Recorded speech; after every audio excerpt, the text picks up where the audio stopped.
చంద్రబాబు ప్రభుత్వం హిందూ భక్తులపై కక్ష కట్టింది.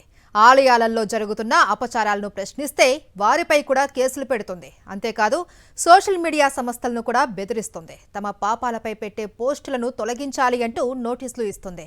ప్రశ్నించే గొంతులను చూస్తే చంద్రబాబు సర్కారు ఎందుకు భయపడుతుంది? కూటమి ప్రభుత్వ నియంత పోకడలకు కారణం ఏంటి? Watch the story. అధికార మదంతో కూటమి నేతలు చేస్తున్న పాపాలన్నీ ఒక్కొక్కటిగా బయటపడుతున్నాయి. సోషల్ మీడియా పుణ్యమా అని ఆధారాలతో సహా అన్ని వెలుగులోకి వస్తున్నాయి. దీంతో పాలకుల వెన్నులో వణుకు పుడుతోంది.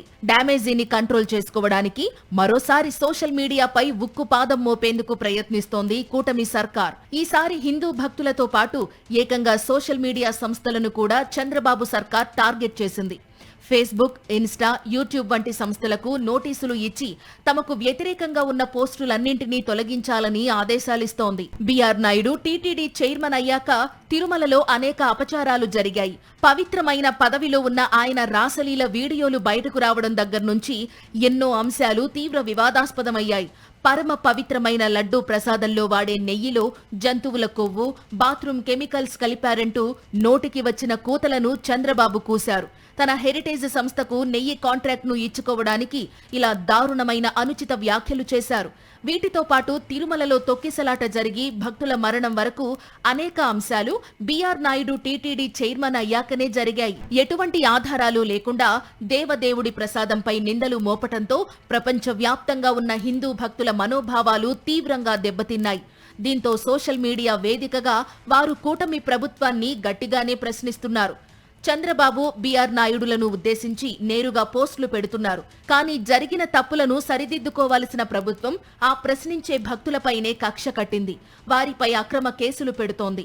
మరోవైపు ఆ పోస్టులు ఉన్న యూట్యూబ్, ఇన్స్టా, ఫేస్బుక్ వంటి సంస్థలకు కూడా నోటీసులు ఇచ్చింది.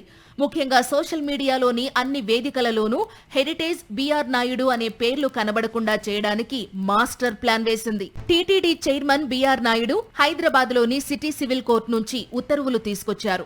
ఫేస్బుక్, యూట్యూబ్, ఎక్స్, ఇన్స్టాగ్రామ్ ఇలా ఏ సోషల్ మీడియా ప్లాట్ఫామ్ లో కూడా బీఆర్ నాయుడు హెరిటేజ్లపై ఏ విధమైన ప్రచారం చేయకూడదని, ఎలాంటి పోస్టులు ఉన్నా తొలగించాలనేది ఆ ఉత్తర్వుల సారాంశం. ఈ కోర్టు ఉత్తర్వులను అడ్డుపెట్టుకుని బీఆర్ నాయుడు, హెరిటేజ్ అనే పేర్లు కనబడితే చాలు వెంటనే రిమూవ్ చేయాలంటూ చంద్రబాబు ప్రభుత్వం ఆయా సంస్థలకు నోటీసులు పంపిస్తోంది. ఆ పేర్లతో ఉన్న పోస్టులన్నిటినీ బలవంతంగా డిలీట్ చేయిస్తోంది. ఇందుకోసం పోలీసు శాఖను వాడేసుకుంటోంది కూటమి ప్రభుత్వం.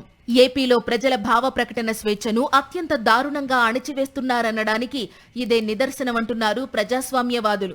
ఈ పరిణామాలు తీవ్ర అభ్యంతరకరమని, ఇలా సోషల్ మీడియా యాక్టివిస్టులపై కేసులు, నోటీసులు, పోస్టుల తొలగింపు వంటి చర్యలు ముమ్మాటికి నియంత పాలనకు నిదర్శనమని ఆవేదన వ్యక్తం చేస్తున్నారు.